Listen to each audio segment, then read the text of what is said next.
Hello, I am Siobhan Stewart. If you're watching this, you have a student in your classroom who is deaf or hard of hearing, and it's really important for you to be providing clear auditory access to them. So I'm going to go over a few tips and tricks to make virtual learning the best auditory experience for your student. So first of all, reducing other noise is really important. Please mute the other students in the call, and this is just better for everyone's sanity, even if you don't have a hard of hearing student in your classroom.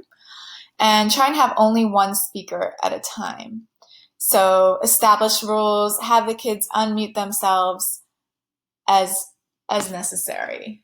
Or if you're the one in charge of unmuting, just unmute one at a time. Encourage your students to be in a quiet environment during virtual lessons. So maybe don't have the dog in the room and don't sit in the laundry room. Just find a quiet space to do the class with you.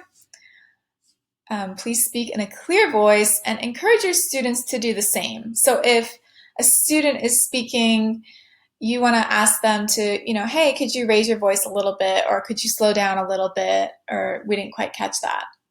Just encourage students in general to provide clear auditory information. During your virtual lessons, please be in a well-lit space. So if you look at these examples over here, in the first one, he's got light coming from behind him, and he is all dark. That just makes everything a little bit harder, as our students like to look at the visual information on your face when you're talking.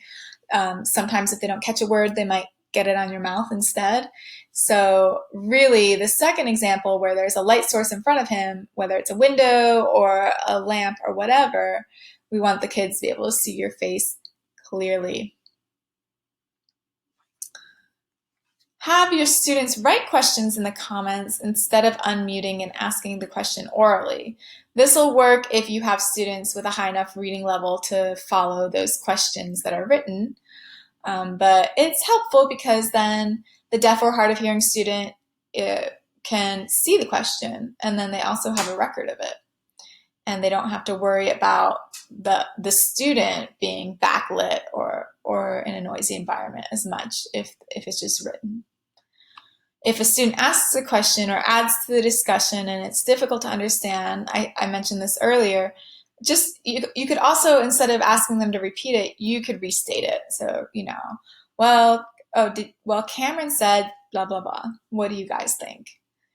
For your computer microphone, please try and stay within 5 feet of your computer when teaching, so don't go super far back. And a microphone and headset is recommended. That's just going to make the auditory signal much clearer. I right here have a recommendation for Logitech H390. It's $25 at Best Buy. I have not personally used it, but I have been recommended it by our auditory equipment person, sort of as an affordable option for doing remote teaching. So discussion notes in advance. So if it's possible, please share your notes in advance. So just send them a copy of written notes, and if you're doing a presentation that has extra notes, send those along.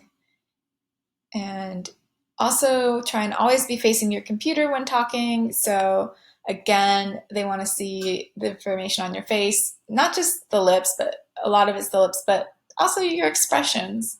We get a lot of communication from faces.